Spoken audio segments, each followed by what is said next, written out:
Yep, a commentary. So I really got into commentaries lately, and I decided to make some myself. That's it. And my avatar is Peter Griffin, because why not? So today we'll look at Mysterious Man...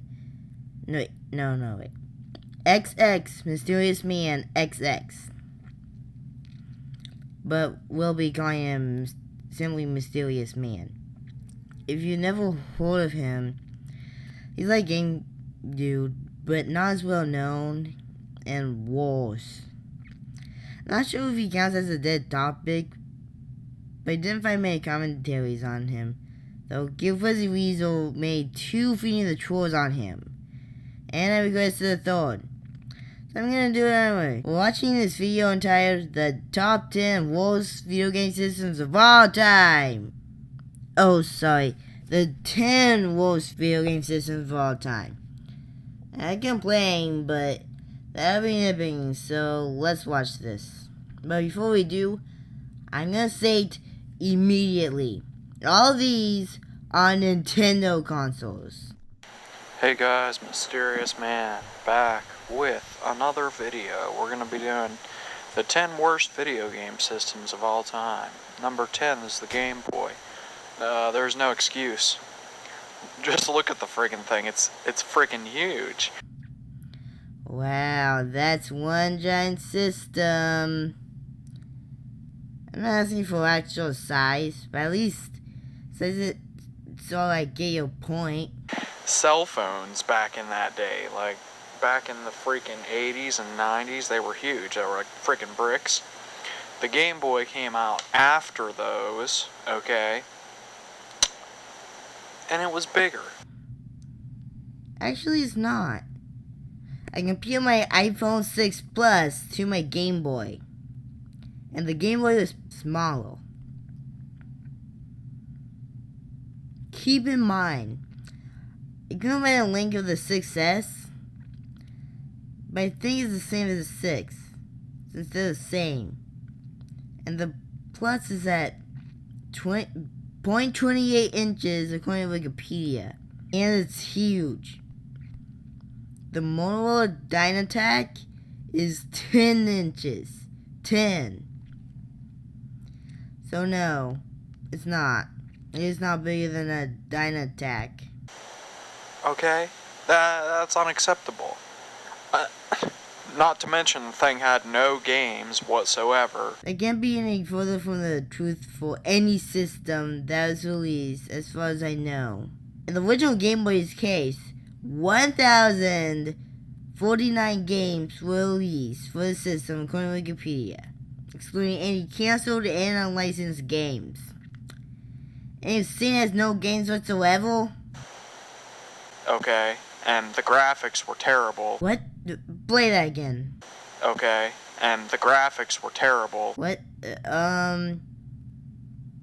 Ignoring the fact that the graphics don't matter, you do know that the Game Boy is 8-bit and is gonna have graphics that are nearly as good as what we have today, right? Actually, it's another reason I think. Trust me, I watched this multiple times before making this commentary. Lime green and black. Yep. It's because it's black and white. Correct me if I'm wrong, but I don't think if it's black and white, that makes the graphics automatically crap. And the only reason the lime green color effect existed was because it was in the freaking background of the thing, okay? So, there's only one color. There's only one real color that the thing is projecting, so to speak, okay? Actually, technically speaking, there was 4 colors, but there are shades of gray. Nintendo deceived you and tried to make you think that there was 2 colors. Did you know, gaming? The reason why the green was there was because it contrasted best with the dot matrix graphics it was using. There was only one, and it was freaking black. Okay? So, that's retarded. That's number 10. Number 9 is the Game Boy. Dude, you already said that. Oh, wait. Apparently you meant Game Boy Advance, not the original, but you only said Game Boy. Sorry. First they were like, well, let's take the original thing, and instead of making it vertical, make it like really stretched out. It's called landscape. And then let's turn it into a clam. And then let's just make it really small for some reason. That's retarded. Why? Why though? They just made 3 iterations of the same system. That's it.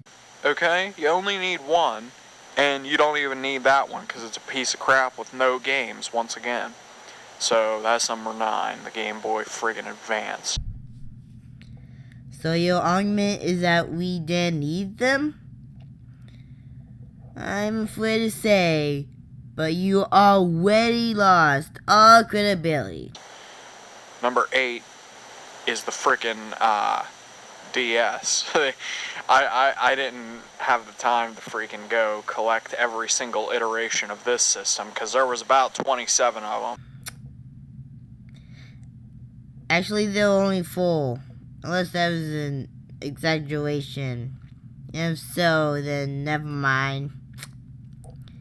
But I will say this, if you're just exaggerating, then you couldn't bother to get 4 iterations of the system, but you could get about 13 pictures of systems and the different iterations, because remember, some of these have more than one picture.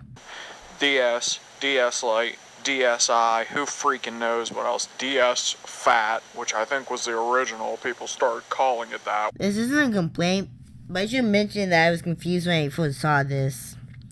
I didn't know anyone got the original DS to Fat until then. And yes, for those of you who don't know, people got that. Doesn't even make sense, but hey, that's freaking Nintendo fanboy logic for you, okay? That's what they do. They think they're cool. They call it the DS Fat with a PH, man. Oh yeah. Oh my god. Okay, whatever. And once again, a system with no games. Actually, a system is about twice as many games as the Game Boy as of 2012. And terrible graphics. I do agree that the graphics suck. I'll give you that. But again, graphics don't matter. So, okay. Number 7 is the 3DS. What if we took the Game Boy again and made it really stretched out and flat again and put 2 freaking screens on it again, but this time in 3D? Gil just said, let's make the DS. No, let's take the DS and make it 3D. And we'll be the same. Yeah, that's what I thought. It's a gay idea for gay people. How though? Okay. Number 6 is the freaking Virtual Boy. OMG, a system I agree on? Finally!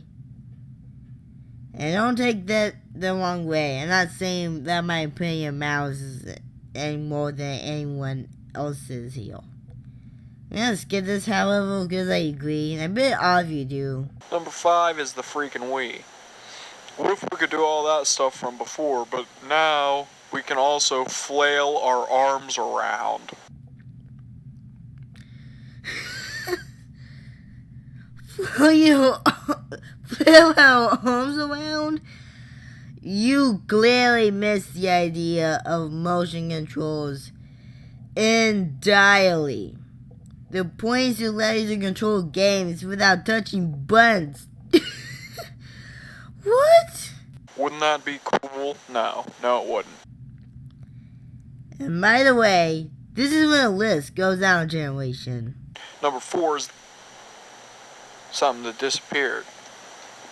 Oh, okay. Did you Number just 4 stare is that out? GameCube. I don't know why it disappeared like that. Probably because it might as well just freaking disappear from existence, and it didn't have any games. Again, yes it did. So it didn't contribute anything. Nobody would miss it if it disappeared, okay?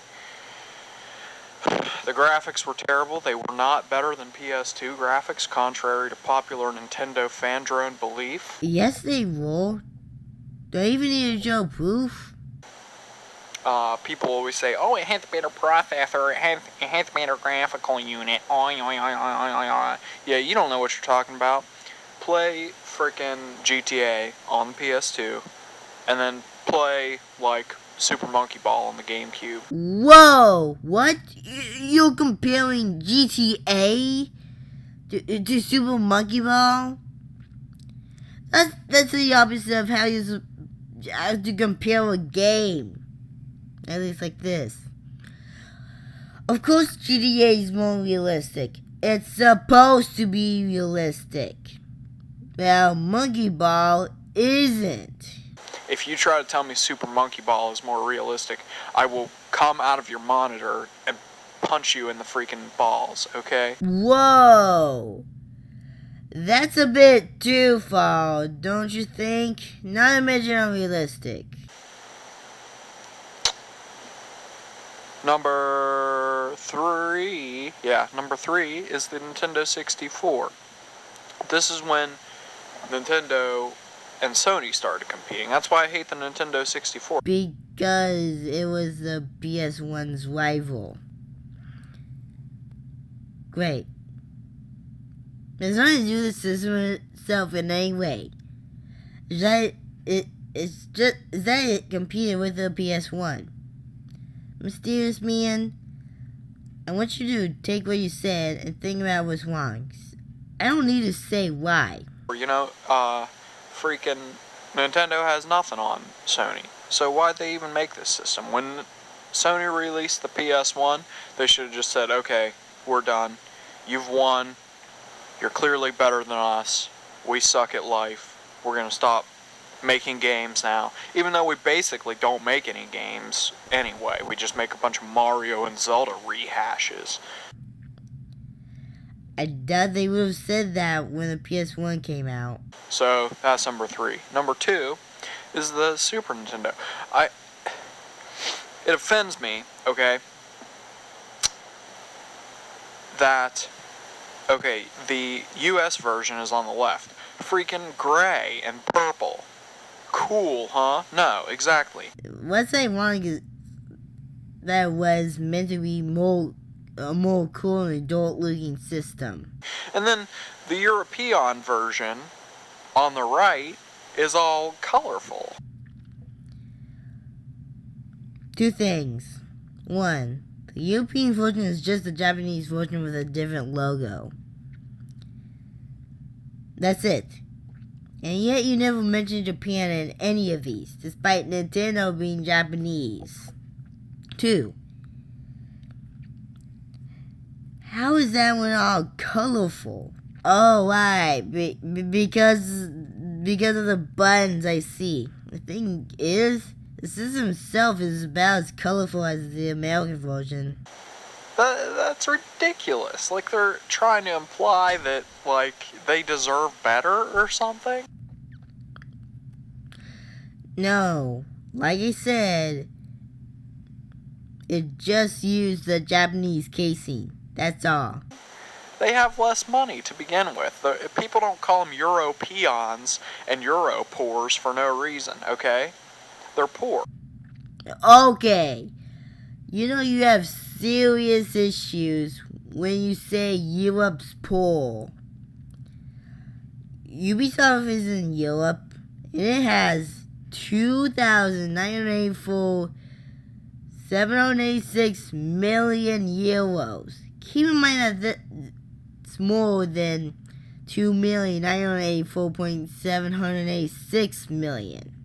Give us the cool stuff. We're in America, okay? Land of the free. How about you don't care only about America? Keep in mind that us Americans did come from European descent.